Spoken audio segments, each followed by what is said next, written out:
is what I'm getting the feeling of. But they could still lock it in as Deft. Oh, Caitlyn. I love it if he does do it. Don't do the Kog'Maw. This is not a good idea. I mean, Kog'Maw's been buffed, but they already have way too much magic damage. So Deft is just going to cycle through a bunch of different picks. I actually don't mind Ezreal. Yeah, Ezreal is pretty good here. And you can just pick Rel with it, too. Oh, Senna is also available. All right. Senna Kench back at it again. There you go. Oh, but they had the Scion. Okay, so if KT had have locked in a top laner, this is where I would have been like, oh, but how sick would it have been if they flecked the Scion? But not so much, because it would have still been blind, so it's like a lot of funny business for no actual payoff. That Johan doesn't have that much of a job. So if he's then just going to be on farming duty and trying to do his very best to counter jungle his opposition, which is something Nidalee is very, very good at, then we could see something really cool coming out from Life Esports. But we'll see how they manage to play it out. A Devour at this point in time. Johan is on the bottom side as the Piercing Darkness gets a bit of value, and Gideon's just looking to try and break a potential freeze here towards the bottom side. They don't know he's here. Yeah, Spear going to connect there onto Gideon is Johan. I don't know whether you want to run in on this one, buddy, and he is not going to. If that hits Zeus, that's a kill, you know? I mean, that's what's so terrifying about this stage of the game when Deft is trading aggressively because he knows they have a kill pressure. Speaking of which... Oh, he got hit by the spear, but Johan not actually going to find the empowered pounce. And now looking to fish with another spear as well, as Gideon knows he has to body block, but this is going to give a lot of space. Cryo. If he would like to, I mean, the Scion, he's just going to ult back towards the top lane. So it looks like the Rift Herald will just be taken here. As the Abyssal Voyage, a little bit too late, unfortunately, and Life. Life are actually going to finally put the... Yeah, now it's KT's turn to be a little bit late to the party as well, as you can see. Well, that goes through pretty quickly, but Johan knows this is warded. I mean, he did it himself, so... Body Slam comes on through as there's the cast to say goodbye to the kitty cat, but Vision's still there. If this spear lands, that is a dead Doran, but it's not going to. And the Body Slam over the wall versus the Oktoberfest boy up here on the top side of the map is quite amusing. There's nothing really much coming from it, as there's the grand entrance. Landing under the kitty cat. Deft there, though, as the Dawning Shadow comes down, but it is still first blood going over to the Olaf. Gideon puts down that reckless swing and collects the Nidalee. And finally, Zeus gets value. There's gold grand entrance is actually able to get in there because he could actually be farming a lot extra CS in the side lane right now, and he wasn't able to make a play. Now he's trying to look for something back here. Yep, Doran looking for a little bit of an engage here, but as you can see, it's a fight on two fronts. Doran not quite able to get in there, as the Olaf has to flash to get himself out of the way. Vista is so tanky right now as the cask does basically nothing. Morgan still has his ulti available as another 80 mana comes out there from Doran, and Life Esports shove up the mid lane. They do lose their outer turret, so definitely kudos to KT, but it just feels like slowly but surely, because they're the ones with onus on them, right? As now Doran looking for that other flank opportunity. Deft in pretty good position to avoid it, though, as Morgan, he's just soaking, but I mean, when is Morgan ever going to die? He has Devour, he has Piercing Darkness, he has Primal Surge, he has Command Protect. It's an unkillable Scion problem, Wolf. Yeah, this is really bad. You can see the Scatter the Weaks feel like they're healing him as, Doran out of position. But here comes the recon flank I was talking about. Yep, Zeus quickness already popped as he gets into the backline. Only knocks up the Tahm Kench, though, as there's the big barrel into the backline. But look, Dawning Shadow and Life Esports say, okay, is that all you got? That's it. We're going to take ourselves an Infernal Drake, and we'll bid you adieu. And that's it, Atlas. I mean, if you don't hit that, that's your one real engage opportunity. They didn't waste any tools here, or they might be in serious trouble. Yep. And now Morgan just walks towards Gideon. He can't enter the fight as there's a shockwave onto only Doran, who'll get knocked up. Grand entrance is there, but look at Morgan. He can tank this turret for about 5 million years. Yeah. He won't need to because the turret won't survive. I mean, I know who I'm voting for. Large lumberjack over ethereal turret thing shooting laser beams or whatever the heck they are. Or the Recon Canyon, whatever you want to call it. Recon Pathway, because he always tries for it, and if he gets shut down, that's it. What are you supposed to do? Like, how are KT supposed to siege this? Like, it's so predictable, everything that they could do. Like, they can throw a Void Seeker maybe, and Johan's just said, no, Zeus, you're not actually able to flank, you'll just pop. Yeah, that's and he 100% will. He gets hit by a spear, and it's like, well, now you can't even do anything. And it's like, Deft hasn't even hit critical mass. As there's the Devour in the middle of the cask as the Shockwave says no to the Body Slam. Zeus gets in with the quickness, but where's the follow-up? It does not exist. The Olaf just pops. Dawning Shadow almost picks up 2, and they're unable to make it out. KT have absolutely no answer to Harmon Life Esports right now. It's Infernal Soul time, and if I was Harmon, just go to the Baron, right? Deft will keep you alive, and then wait for them to come to you. As Zeus, it's not even over. Back in just a little bit there as Yukal wants to help out the decimating smash, and then the minions take care of it. Morgan, cool guys don't look at explosions. Vista presses Devour because it was up, and you may as well. Sometimes you want to eat a bit of Scion, as this is just so easy for Harmon Life Esports. These are the first kills of the game, really. I mean, KT had that first kill, but these are the first real team fight front to back, because it makes it a lot more difficult to hit spears here. Once Nilly does rejoin. Oh, getting spread thin. Yeah, in goes the train. There's the shockwave combo. Immediately the Rakan just explodes. As you can see, Morgan. Yeah, there's just nothing you can do to this Scion. It's impossible. There's just no option. There's nothing you can do. There's the Baron doing a bit of damage there to Doran. That's what they got from this. Hybrid ping. Oh, throw everything in and they steal it! All right, yes, that's what you can do. Okay. The Hail Mary. Just throw it all. Look, sometimes you say things as a commentator and it's gonna throw a team under the bus. Well, and I think I need to apologize to Harmon Life Esports. I mean, Hybrid here just ticks down the Elder Drake timer. And I don't know if KT are going to get a lucky steal on that one. Well, Morgan is just standing here in front of 3 people. He does not care. Big old shield as the spear is going to miss, unfortunately. In the meantime, Yukal is going to have to flash here towards the top side of the map. And Morgan, I think they almost did A damage to him, but I don't know. Shockwave going to be used onto Hybrid only on the backside. And that means that all of the damage is unavailable. He's been ragdolled through the sky. Flash out once again. And KT, they just have nothing. They can't do anything in these fights. It's so hard. It's actually in all of these instances, as the Infernal.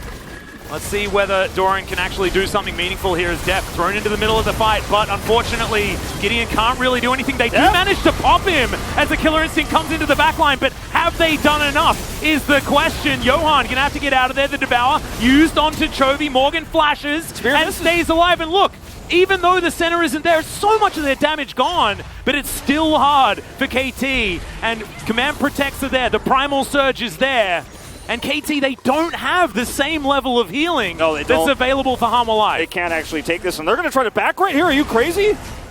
Well, there's not a lot of vision. Control Ward does go down, and now Harmon are probably just waiting for KT to back away. Harmon Life, they actually want to win a team fight before they go for this. They want no more of these shenanigans where a bunch of abilities are thrown at them as Morgan presses his ult button and then the Gargoyle Stone Plate. He's tanking a lot as there's a Dawning Shadow. Morgan gets a huge shield as Yukal off to the side. 2-man Shockwave is good onto Zeus and onto Gideon. And Yukal, just nothing that he can do. And it's a war of attrition that Harmon Life Esports are looking to now take advantage of. No way out of this one, Doran. He's trying his hardest. If he gets slowed one more time. Oh, he just barely dodges the tongue. Oh man, the scariest lumberjack ever. But it's, I mean, what? Slayer not going to do it. You survive, but so what? Because the Drake is going down. It's going to be Elder Drake here for Harmon Life Esports. The executes are coming. Yeah, looks like they're going to try to trade this for a Baron, but I don't think they have the speed to clear it. And not only that, it's like, you know, you're playing D&D with your friend, and you play randomizer on your character, and your friend just rolls all the nat 20s, and you get all the ones. Snowball extraordinarily hard in the very early stage of the game. But now it almost looks comical how difficult it is for KT to utilize this comp. As you can see, Morgan, one turret was not enough. He needs to absorb the damage of multiple. As he's just going to run at Yukal here. There's the Shockwave again, and Yukal is obliterated. 0-3 now for the Syndra as Deft picks up a kill from downtown. Now Hybrid desperately trying to do damage, but he just can't. Chovy executes him. And now Gideon, the Olaf, unfortunately just relegated to the fountain. And Harmon Life show us a beautiful example of Draft Kingdom. Easy peasy.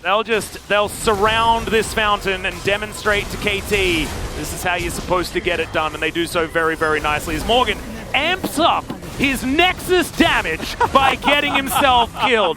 That is the sign of a true Scion Lord, as the rest of his team not wanting to actually hit the Nexus at all, so maybe a little bit out of sync, but that's fine. Just having a bit of fun on the enemy fountain. Harmon Life Esports do manage. Look, Deft. Yeah, Deft, of course, that's almost 40k damage. Yeah. Think about the fact that he's also healing his team and shielding his team while he's doing that damage. It was an 11 kills to 3 game, but I think 2 of those kills were actually just because of the deaths under the fountain. But Atlas, this was a game where Honda Life Esports also just put everything into this game, saying the only. Welcome back everybody for the second analyst task of the day, and Honda Life is continuing their fight for the second place, and based on depth-wide champion pool, Honda Life Esports completed their top side comp really fast. And KT Roaster, they were not able to find any kind of theme or concept of their comp. Speaking of the champion pool of the marksman players, there is definitely a difference between these two players. So they did secure Kaisa for the first rotation, or rather the first pick. And Kaisa is a champion that can pick up multiple kills in the team fight. She's a very good champion if she can find some success. However, she was nerfed for a couple of times, especially there was an indirect nerf due to the Gale Force. But Kaisa is a champion that has to win lane in order to hit the power spike because this champion got nerfed. So if the lane gets pretty much wrecked from the get-go, Kaisa cannot come online till the end of the game. She was never able to do a valuable damage onto Senna Tompkins in this game. Kaisa is not a counter pick into tank champions and Syndra. Because of the beefy frontline, she was not able to find any target to use her ult, and then because of the Senna Tompkins and Nidalee sustainability, they were not able to win any team fight up against Honda Life Esports. Maybe Victor could have been a lot better. Well, we could say that this pick could have been better for KT Roaster, or this pick could have been a lot better for KT Roaster, but maybe they have an ultimate problem over here, fundamental issue, especially about their champion pool. So let's take a look at this first highlight where Honda Life Esports was able to get ahead from the get-go.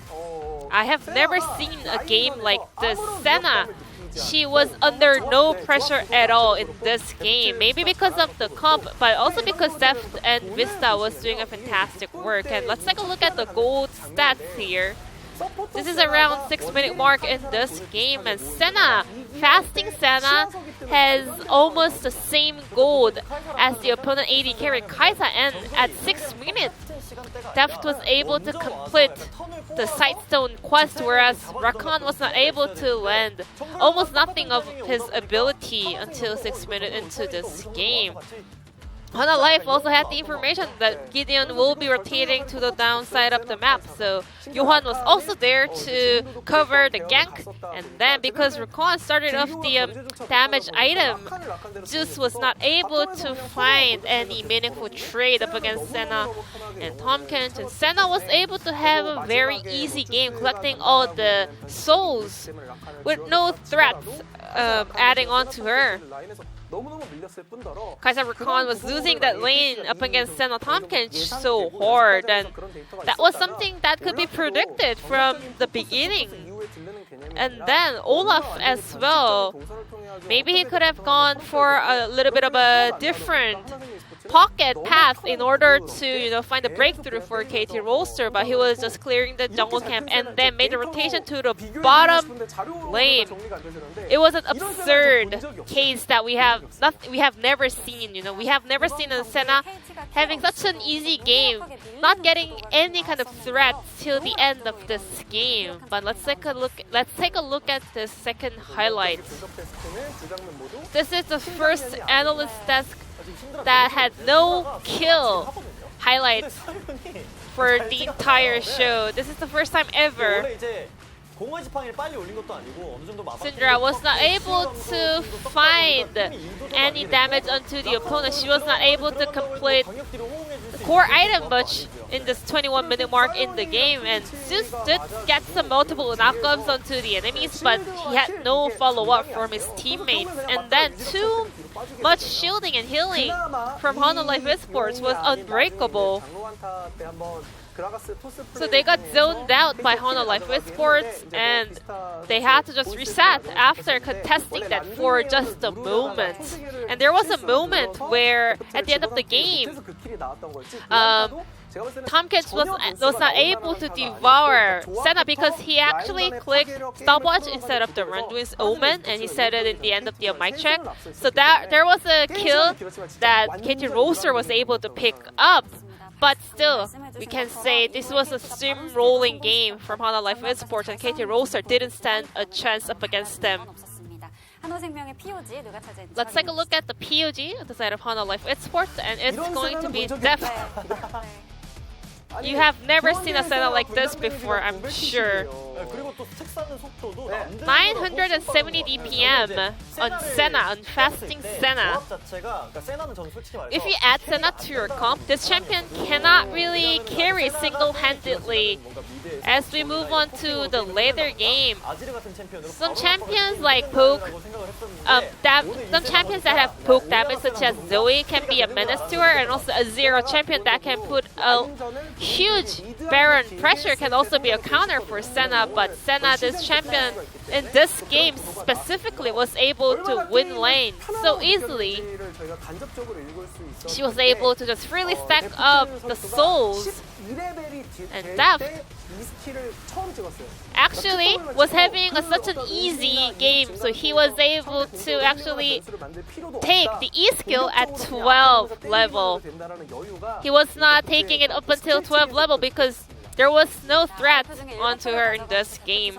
And Deft was able to pick up 7 votes out of 9 to lock down that POG. KT Roaster is on 1-4. The second round robin, they have a very tough matchup coming up. They need to bounce back in order to show something different. So let's check out what will happen in game number 2.